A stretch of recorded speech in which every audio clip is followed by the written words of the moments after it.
Balcón al Mundo, con el periodista Pedro Sepsek. Don Pedro, ¿cómo está usted, don Pedro? Muy bien, ya apuntando a un fin de semana espectacular y ya mucho más cerca de las elecciones. Estoy desesperado después de 1 año y medio de estar reportando y comentando sobre campañas políticas. Sí, pero don Pedro, empecemos por lo peor primero, empecemos por Venezuela, don Pedro. Lo peor, Julio. Sí.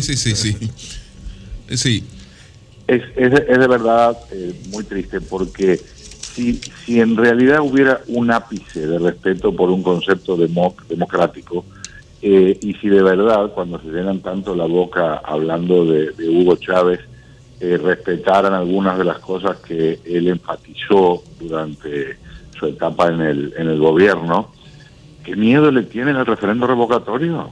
¿Cuál es el miedo? Que los corran. Entonces, no es una democracia. Técnicamente están aceptando que es una dictadura. Ahora la medida que toman, en la que básicamente le cierran la puerta o tratan de cerrarle la puerta al público para que haya un referendo, por lo menos en el 2016. Después van a aparecer posiblemente como si fueran los buenos que están tirándole un hueso a la población y convocando a que el referendo se haga, pero en el 2017, cosa que permite que se prorrogue el gobierno por años. Entonces, ¿por qué si hablan de democracia, y el otro día Nicolás Maduro, en un discurso de ciencia ficción, dijo que Venezuela era la campeona de la democracia y del respeto a los derechos, le ponen un obstáculo a un mecanismo que Hugo Chávez impulsó con tanto entusiasmo y que declaró era una pieza vital en el tejido de lo que era la relación del gobierno con el pueblo venezolano? Fíjense cómo será el ambiente para que yo esté mencionando a Chávez como una guía de lo que podría ser válido para un país que busca democracia. La realidad es, si se hace el referendo revocatorio, ahora en el 2017, en enero, en noviembre, de noche, de día, van a perder por 40 puntos y tendrían que irse del gobierno, habría que convocar a nuevas elecciones y las perderían también por 40 puntos. Es muy triste, es un golpe terrible a la esperanza de millones de personas que ya votaron en diciembre. Esto no son solo encuestas, tantas veces las encuestas se equivocan. Hubo una encuesta gigantesca hace 10 meses y la gente votó para correr al gobierno del poder legislativo.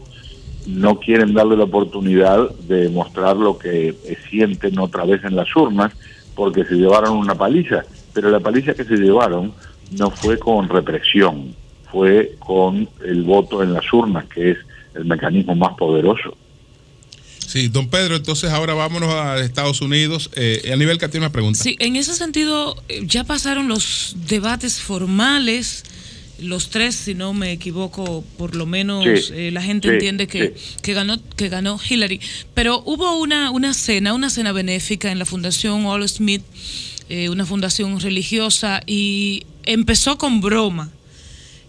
Pero terminó con otro debate muy severo, muy subido de tono entre ambos candidatos. ¿Esto le aporta a ambos candidatos ya seguir en esta confrontación, tomando en cuenta la cercanía del proceso electoral?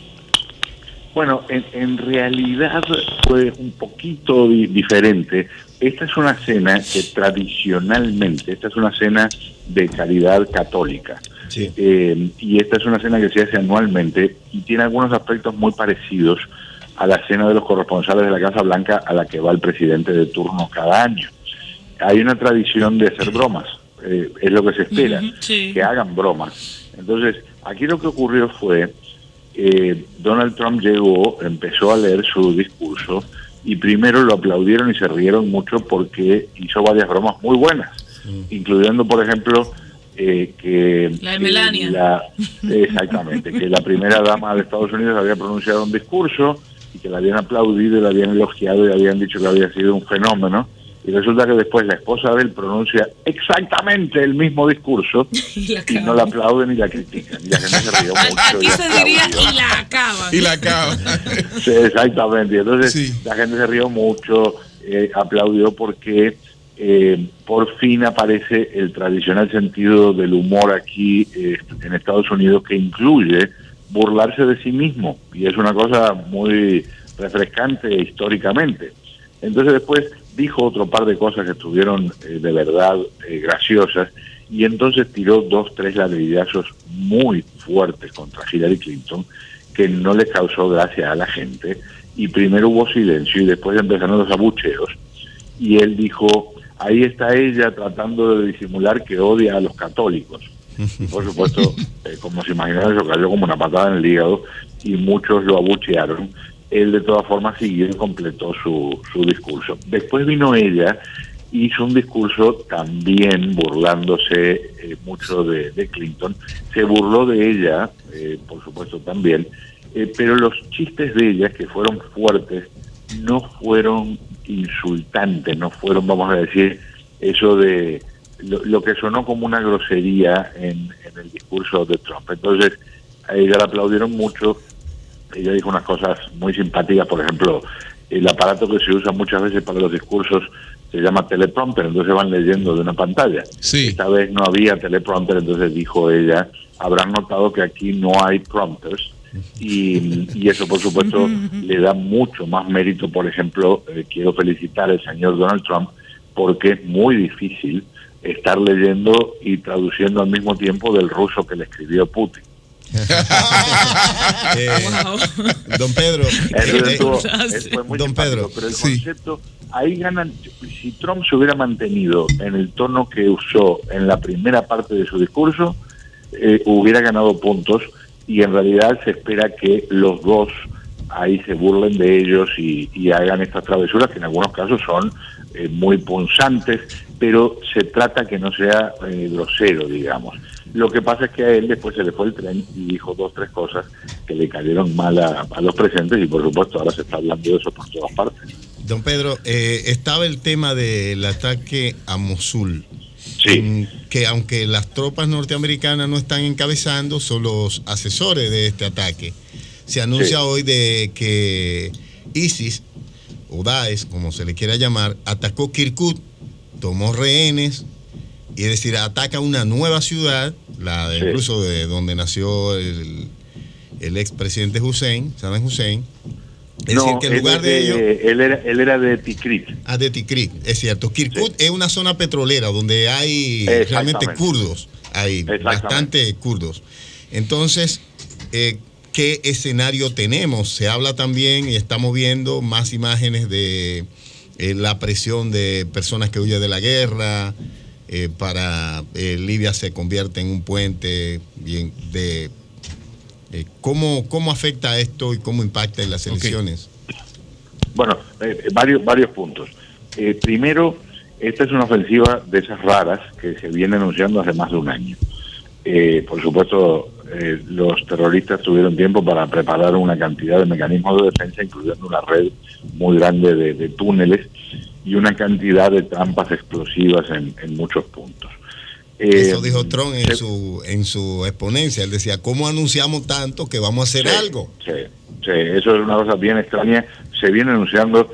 El otro día, es triste, pero no podíamos evitar reírnos porque con analistas militares en el programa de televisión parecía una grabación de lo que habíamos hablado hacía 1 año y 3 meses. Porque efectivamente fuentes del Pentágono habían dicho que era inminente el ataque para retomar Mosul. Bueno, demoraron, pero ahí empezó.